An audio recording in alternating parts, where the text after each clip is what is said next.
Hoy voy a desguazar una impresora para ver qué encuentro dentro que pueda ser de utilidad. Hay dos formas, una que es quitar todos los tornillos y los clips, es decir, las pestañas que unen las carcasas. Esa forma es más difícil, hay que tener más paciencia, y otra que es la fuerza bruta. Para ello recomiendo utilizar guantes y gafas protectoras o, mejor aún, máscara protectora, puesto que al forzar, al apalancar, saltan bastantes trozos.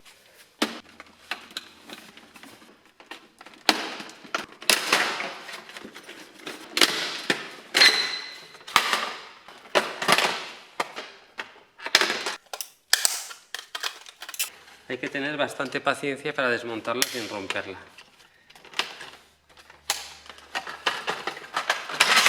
Lo que más pide el cuerpo sería arrancar las piezas, pero voy a hacerlo bien. Aquí hay un tornillo.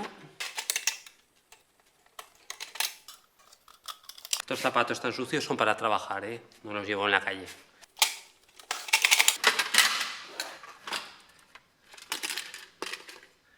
Aquí tenemos un muelle si queremos aprovecharlo. Y esto se guarda en la caja de los muelles. Nunca se sabe cuándo se necesitarán.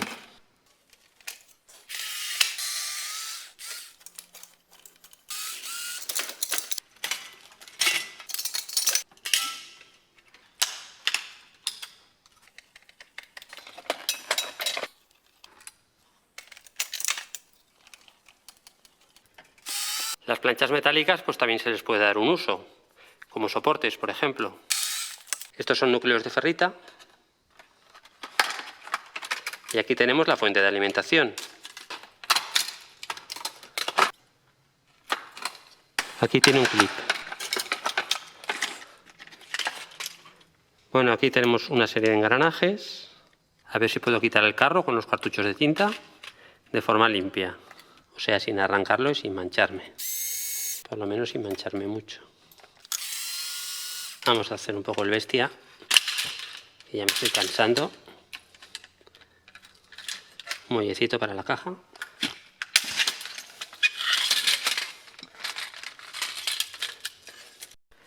Y aquí está la joya de la corona, que es este motor. Y aquí este otro. Este es un motor de corriente continua. Y en cambio este es un motor paso a paso. Este ofrece mayor precisión, mayor capacidad de control. Lo explicaré en otro episodio. Vamos a sacar el motor de corriente continua. Lleva aquí una correa dentada.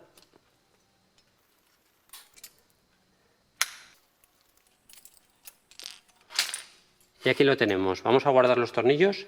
Se los colocamos porque nos pueden venir muy bien para colocarlos sobre un chasis. Si os dais cuenta, el primero, el motor de corriente continua, es el que mueve el carro longitudinalmente. Y en cambio, el motor paso a paso lo que hace es mover el papel. Este lleva unos tornillos pasantes con tuerca en el otro extremo, así que guardaremos los cuatro con sus respectivas 4 tuercas.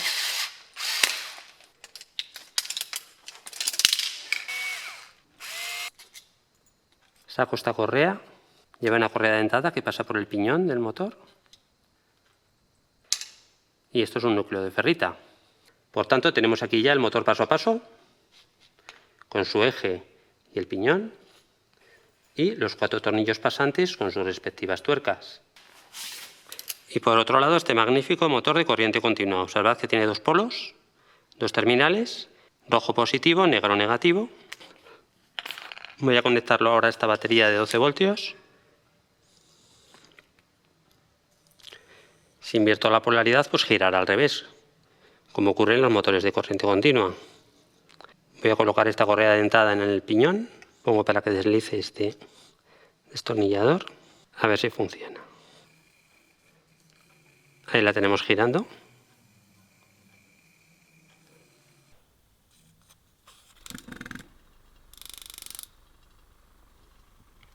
Conecto el motor de corriente continua a este voltímetro y observad cómo, con un poquito que lo gire, cómo sube el voltaje.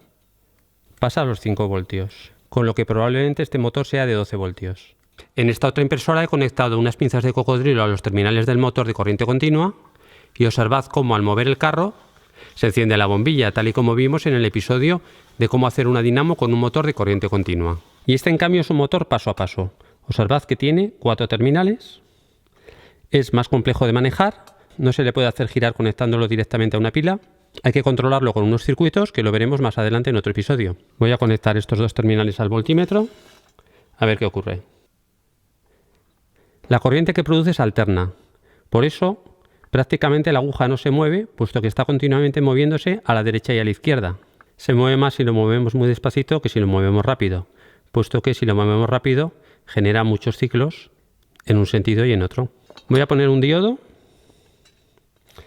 que es este componente electrónico, lo veremos también en otro episodio. Y observad lo que ha ocurrido. Hemos rectificado la corriente, bueno, parte de ella. El diodo deja circular la corriente en un solo sentido. Es indiferente el sentido de giro puesto que genera corriente alterna. Estas dos piezas se llaman optoacopladores. Simplemente se trata de un diodo LED y un fotodiodo. En un extremo un diodo LED emite luz, posiblemente infrarroja, y en el otro lado el fotodiodo la detecta, es decir, como las barreras de paso de un ascensor.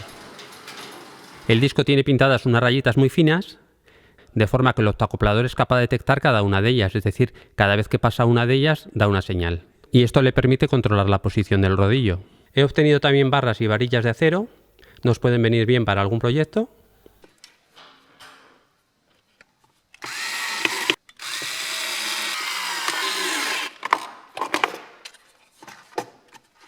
Las patitas que llevan esos tacos de goma nos pueden servir, por ejemplo, para una plataforma, para una placa de un proyecto. Así se agarra mucho mejor y además no raya. Son pequeños detalles que nos pueden hacer quedar muy bien en un proyecto de ciencias. También es posible obtener engranajes, aunque reutilizarlos es bastante complicado. Esta es una fuente de alimentación que he obtenido de la primera impresora. Aquí se conecta a la red eléctrica. Todavía no la enchufo. Corto este conector y pelo los 4 cables. Vamos a investigar qué sale por cada uno de ellos. Utilizo un multímetro o tester. Voy a poner aquí en el rojo un latiguillo de pinzas de cocodrilo y con el negativo iré tanteando para ver los voltajes. Conecto con cuidado. No se debe abrir la caja. Hay que tener en cuenta que esto es peligroso puesto que estamos conectándolo a la red eléctrica. Si no se sabe lo que se hace es mejor abstenerse. Aquí tenemos 5,1 voltios.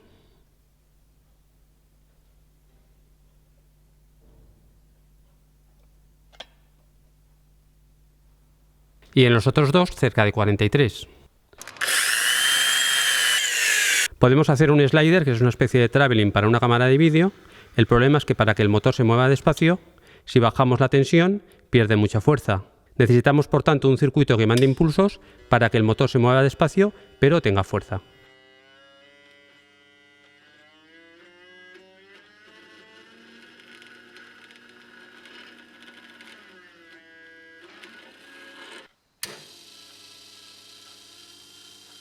Este es el motor y esta la caja reductora.